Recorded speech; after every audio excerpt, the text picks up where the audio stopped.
Well, hello again. Thanks for watching. My name is Vern, and the channel you're on is Fixing My Faith.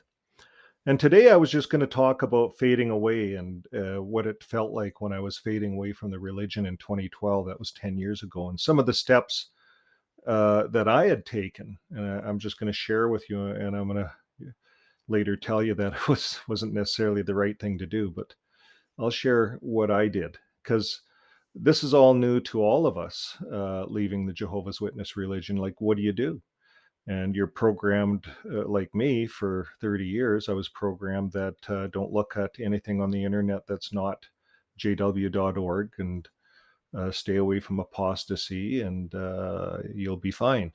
So we believe all that. We believe in the roadmap that's put in front of us, the writing and the direction, and we trust those things. And even when we leave, unless we figure this stuff out, and there's many different ways of leaving, and many people are different. But in my case, I just ran. I ran away, and I didn't really address it until 8 years later. I met an elder in a grocery store just when the virus started, and so we bumped shoulders. And later, a friend wanted to study, so he studied. And 3 months later, I was demonized, and I left. There was no reason for people not to talk to me, so I didn't think it was like that. But here they demonized me and wanted me to be an outcast, so it made me very angry. And of course, I had remarried, so my wife was wondering why I'm always angry and always angry.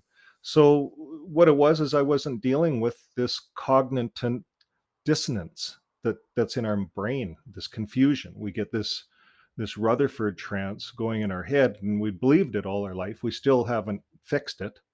So that's why I started this channel a month and a half ago, Fixing My Faith. It's real time. What you're seeing on my channel is real time. As I'm fixing my faith, I'm coming to new understandings. I'm no idiot. I studied the Bible for 30 years, but I studied it the way the Watchtower presents it.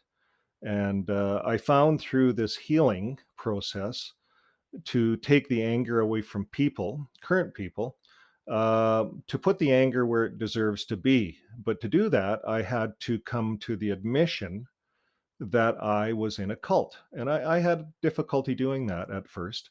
But once I realized it was all based on Rutherford, only Rutherford's teaching until he died in 1942 is what inculcated and litigated this religion into everyone's brains. And therefore, it's been passed down generation after generation, because of course the end didn't happen within a generation.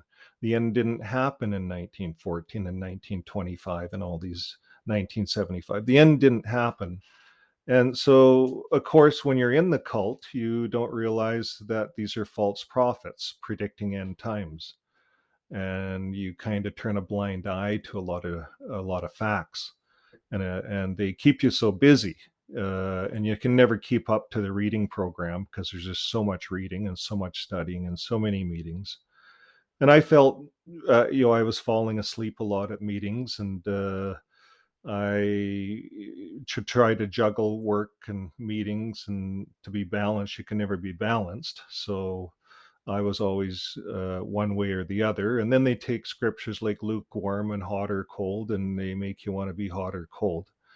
So and you don't know, pretty soon you're just buzzing, and you're going down this road, this highway, and it's just a ride. You're steering it, but someone else is directing it.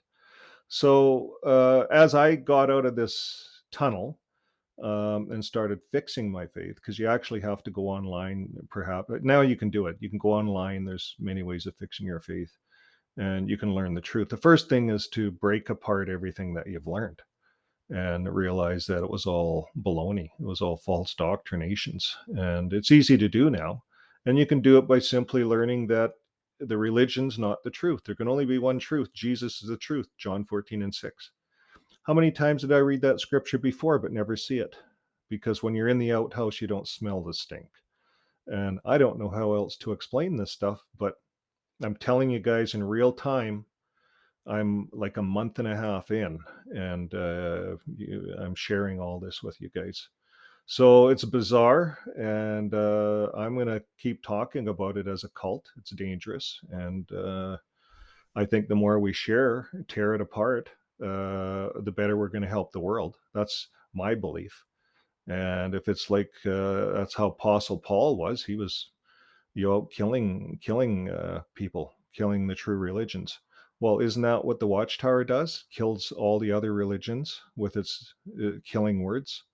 And I was out there just like Paul or Saul doing that. So finally, I feel like it's finally, like just 6 weeks ago, I learned that Jesus was the truth. So it really kind of sparks you inside, and it makes me now want to undo all of this stuff that I was behind. So that's what my channel's about. I'm just sharing with you guys how I'm fixing my faith. And I honestly don't know what the right way is. Maybe some people should go and seek medical advice, because being in a cult is a serious matter and it does affect your mind. And for me, I had bouts of anger. That's what I'm going to say. So, anyways, friends, I hope you keep following along. I found laughter, and poetry has helped me to look at the funnier side of things, blaming it on Rutherford. That's really helped me a lot. So I don't think we should get mad at any of the old JW friends. They're just all in the Rutherford trance currently. And Jesus says, "Love your neighbors." They're our neighbors. We love them. And so my channel is part of showing my love to my neighbor. So there you have it, folks. Until next time, live your life with love. Bye for now.